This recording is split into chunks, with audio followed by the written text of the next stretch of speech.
Okay, here we go. Dinim class number, I guess 3 by now, right? Class number 3. 3 it is. Here with James Rogers. Go ahead and give me a reading on 74B. You should see on the page, they asked a question from Rabbi Ami. Do you see that in English? Isaac said in Rob's name, 74b, it was asked of Rabbi Ami, is a Noahide bound to sanctify the divine name or not? Ben Noach mitzaveh al kiddushis Hashem, or is that what it says, or not? Okay, so it's actually missing from here. O ein mitzaveh al kiddushis Hashem, or not commanded on kiddushis Hashem, meaning to die or give yourself for the sake of heaven. I'm going to unpack this later. I mean, there is what to unpack, but first I want to read it straight. Keep going. Abai said, come in here. The Noahides were commanded to keep 7 precepts. Sheva mitzvahs nitztavu b'nei Noach. Now, if they were commanded to sanctify the divine name, they are right. Rabbah said to him, them, and all pertaining thereto. Wait, that's a weird English. Why is he saying that? Hold on. No hydrophonic keep. So now, if they were commanded, no, they're 8. So it's blurry print. 8. You see it? Yes. Yeah. So how do you say Isa? It literally means come. If you're bringing that to the table, so to speak, Timnei Havin, they're 8. Because there are 7 laws of Noah. If a Noahide is to give his life to that cause, sanctifying God's name, then there are not 7 laws of Noah that you die for. There are 8. That's a problem.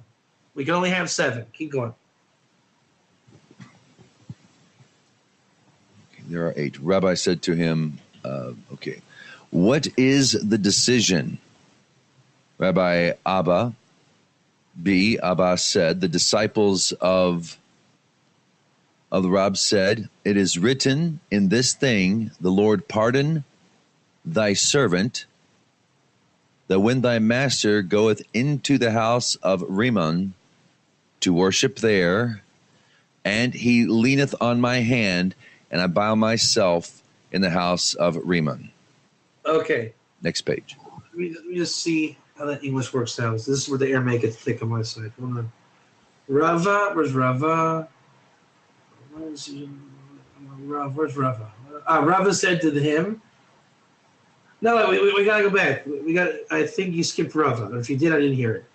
Go back to just after, read the part just after 8. Rabbah said to him, them, and all pertaining thereto. Stop. Oh, okay. Say it again slowly. I want to follow along slow. Rabbah said to him, them, and all pertaining thereto. So Rava said them and all pertaining to them. Right, so he's saying don't call it an 8th mitzvah. Call it 7, and there's reason to self-sacrifice over all 7. And we are going to do this in the commentary, so I want to just keep reading. So, all right, now you read the Davar Hazeh. So where is this coming from? It's a verse, Gimel.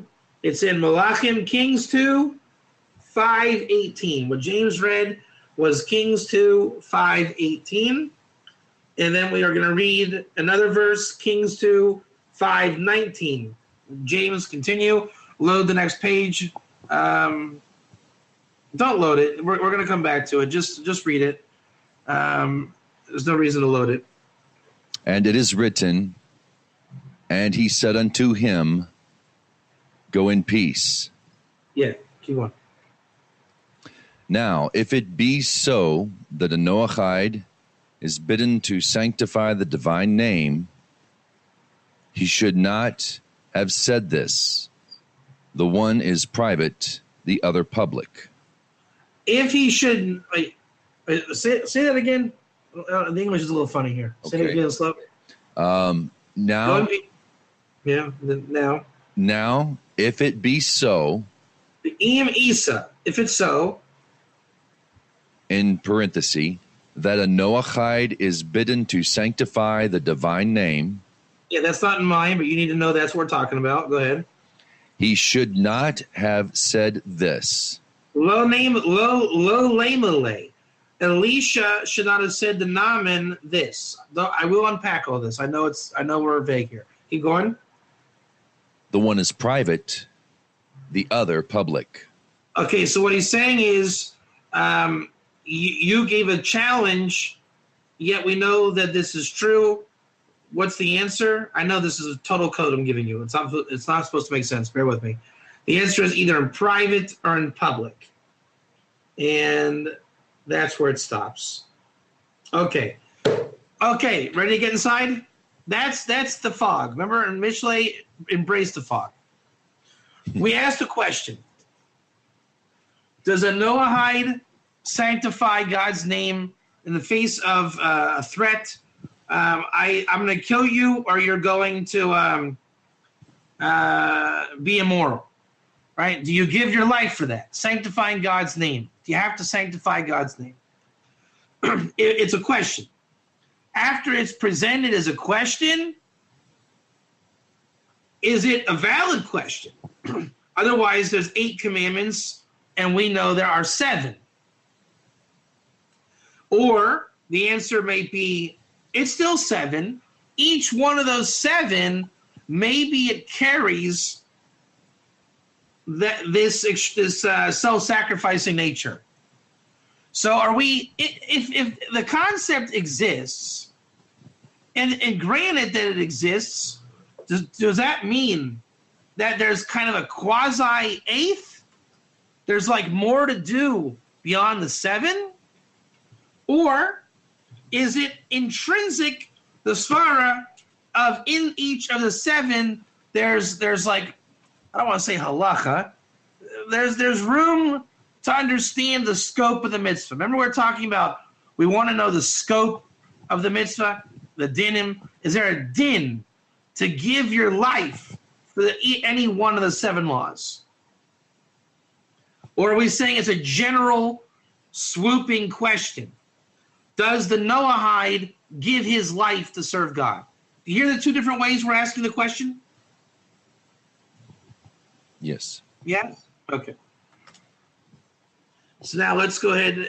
Before I get into Rashi Tosfos, let's now, so that they ask that, and then they bring a verse. The verse is brought from Kings 2, 5, 18, and 19. The case of Naaman and Elisha. Does anybody, James, do you have a Tanakh handy? I when I'm online, I often go to Mechan Mamre. Okay, please go and read a straight reading of Kings 2, chapter 5, verses 18 and 19, and just read them, those 2 verses together. In this thing, the Lord pardon thy servant. When my master goeth into the house of Rimmon to worship there, and he leaneth on my hand, and I prostrate myself in the house of Rimmon. When I prostrate myself in the house of Rimmon, the Lord pardon thy servant in this thing. And he said unto him, Go in peace. So he departed from him some way. So you got Naaman. Everybody knows Naaman from World of the Gear, right? Our good friend Naaman. Mm-hmm. Naaman is your consummate Ger Toshav. That should, all flashing bulbs should go off right when I said that, but we're going to visit this. He is your halakhic Ger Toshav.